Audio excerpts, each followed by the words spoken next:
منشر تحفيظ القرآن کے بلبلوں، السلام علیکم ورحمۃ اللہ وبرکاتہ۔ آج ہم حفظ قرآن کی ایک پروقار تقریب میں جمع ہے۔ وہ لاکھوں بچے جن کے سینوں کو اللہ تعالی نے اپنی مقدس اور مبارک کتاب کا مخزن بنایا ہے، ان بچوں میں آج چند اور بچوں کا اضافہ ہوا۔ مبارک ہے وہ والدین جن کے بچوں کو اللہ تعالیٰ نے حفظ قرآن کی سعادت بخشی ہے۔ مبارک ہے وہ خاندان جس کا ایک چشم و چراغ ہے۔ مبارک ہے وہ بچہ جس نے قرآن جیسے عظیم اور بے مثال دولت اپنے سینے میں محفوظ کر لی ہے۔ مبارک ہے وہ آنکھیں جو شب و روز قرآن کریم کو دیکھتی ہے۔ مبارک ہے وہ لب جو قرآن کریم کے الفاظ کو ادا کرتے ہیں۔ مبارک ہے وہ اساتذہ کرام جن کی زندگیاں قرآن کریم کی درس و تدریس میں لگ گئی ہے، جن کے بارے میں رسول مقبول صلی اللہ علیہ وآلہ وسلم خود فرماتے ہیں کہ یہ تم میں سے افضل ترین لوگ ہیں۔ مبارک ہے وہ مدارس اور وہ مقامات جہاں قرآن کریم پڑھایا جاتا ہے۔ میرے معزز دوستوں، قرآن کریم کے نزول سے قبل لوگ جہالت کے تاریخوں میں ڈوبے ہوئے تھے۔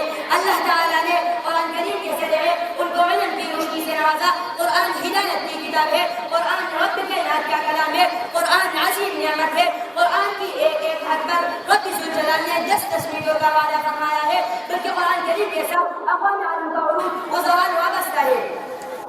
حضرت عمر رضی اللہ تعالیٰ عنہ نبی اکرم صلی اللہ علیہ وآلہ وسلم کا مبارک ارشاد بیان کرتے ہیں: ان اللہ یرفع بهذا الكتاب اقواما ويضع به آخرین۔ اللہ تعالیٰ اس کتاب مقدس کے ذریعے بہت سے اقوام کو بلندی پر پہنچاتے ہیں اور بہت سے لوگوں کو پستی میں گرا دیتے ہیں۔ الغرض یہ ایک عظیم دستور حیات ہے، یہ قیامت تک زندہ اجایا جائے گا۔ دشمن اسلام میں لاکھ جتن کرے لیکن اللہ تعالیٰ نے اس کو محفوظ رکھنا ہے۔ یریدون لیطفئوا نور اللہ بافواہہم واللہ متم نورہ ولو کرہ الکافرون۔ دشمنان اسلام کے نہ چاہتے ہوئے بھی اللہ تعالیٰ اس نور کو پورا کرتے رہے گا۔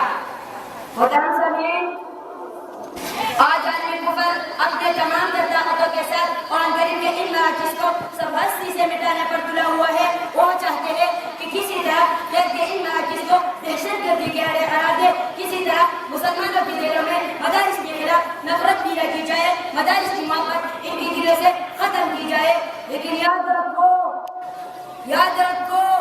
خیر کی یہ مراکز ہمیشہ قائم و دائم رہیں گے، ان سے جو بھی ٹکرائیں گے پاش پاش ہو جائیں گے انشاءاللہ۔